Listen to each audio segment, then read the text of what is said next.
Alors, aujourd'hui, je vais vous parler d'une découverte que j'ai faite récemment et surtout d'un vigneron que je ne connaissais pas du tout et dont le travail m'a vraiment impressionnée. Alors, j'ai voulu en faire profiter nos abonnés dans un terroir dont on ne parle pas très souvent, qui sont les terrasses du Larzac.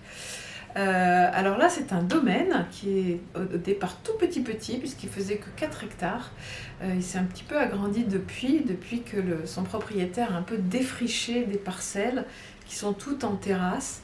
En fait, c'est un monsieur qui s'appelle Konrad Pixner, qui vient des Alpes tyroliennes et qui est passionné d'œnologie, est allé faire ses études à Montpellier, à la fac d'œnologie, très célèbre pour produire des œnologues de grand renom. Et finalement, il est allé faire quelques expériences à droite, à gauche après ses études. Et il est revenu s'installer à l'endroit où il avait fait ses études. Et il a découvert des petites vignes en friche qu'il a défrichées petit à petit. Il n'avait même pas de chai. Il faisait ça chez un autre vigneron, un peu en colocation. Et là, il vient de remporter un concours qui va lui permettre de enfin construire son chai. Ce vin s'appelle la Rocheuse. Donc on est en terrasse du Larzac, au nord de Montpellier. Et la Rocheuse porte bien son nom parce qu'effectivement, là, on ne peut rien passer comme machine. Dans les vignes, c'est impossible. Tout est fait à la pioche, à la main. Voilà, il n'y a que de la rocaille. Et les vignes sont super à l'aise dans un milieu qui leur correspond très très bien, qui est dur. Et elles doivent se bagarrer un peu pour se frayer des chemins dans la terre. Alors, la Rocheuse en terrasse du Larzac de Konrad Pixner, en millésime 2020, regardez un peu la profondeur de la robe. Si je regarde vue d'avion, c'est opaque. On ne voit pas, je ne vois pas mes doigts. Mais ça ne doit pas vous induire en erreur, puisque c'est pas forcément parce qu'un vin est noir et très très sombre qu'il en sera pour autant si puissant. Alors, au nez, alors vous vous souvenez, hein, on fait comme ça, juste comme ça on sent, pour avoir un peu cette première impression, qui compte beaucoup toujours la première impression.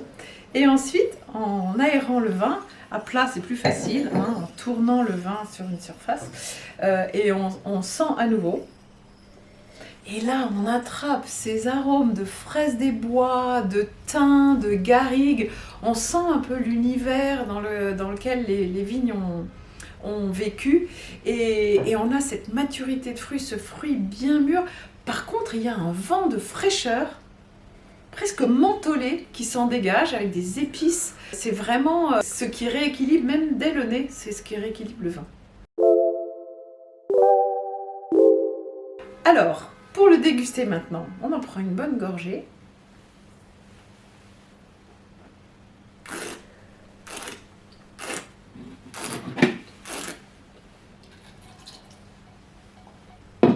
Et là, on attend de voir combien de temps le vin reste en bouche avec la même intensité, la même ampleur. Et c'est comme ça qu'on arrive à décider de la longueur en bouche. Donc, vous avez vu, j'ai pris une bonne gorgée, j'ai ajouté des filets d'air successifs, j'ai envoyé le vin finalement à l'endroit où on retrouve le nez, hein, ça communique par l'arrière. Et là, on a vu ce côté très tapissant, très vigoureux, qui en même temps donne la longueur parce qu'il y a une très belle fraîcheur. En fait, c'est l'acidité, grâce aux vignes en altitude, qui permet d'avoir cette fraîcheur. Et là, c'est un vin qui dure, qui dure, qui dure. Alors, qu'est-ce qu'on mange avec ça? Voilà, les possibilités sont très diverses parce que on a à la fois de la puissance, donc on peut imaginer des plats avec de la force, des cassoulets, des viandes en sauce, une gardienne de taureau, des choses comme ça, mais aussi, à cause de la fraîcheur, On peut imaginer des très bonnes terrines campagnardes, avec un petit peu de gras et la fraîcheur va contrebalancer ça. On peut imaginer des apéritifs un peu dînatoires, hein. Il faut quand même manger avec ce genre de vin, il faut un peu de protéines. Et toutes sortes de petites choses à grignoter, des olives noires, voilà, parce qu'on retrouve un petit peu ces saveurs, et des choses très épicées aussi.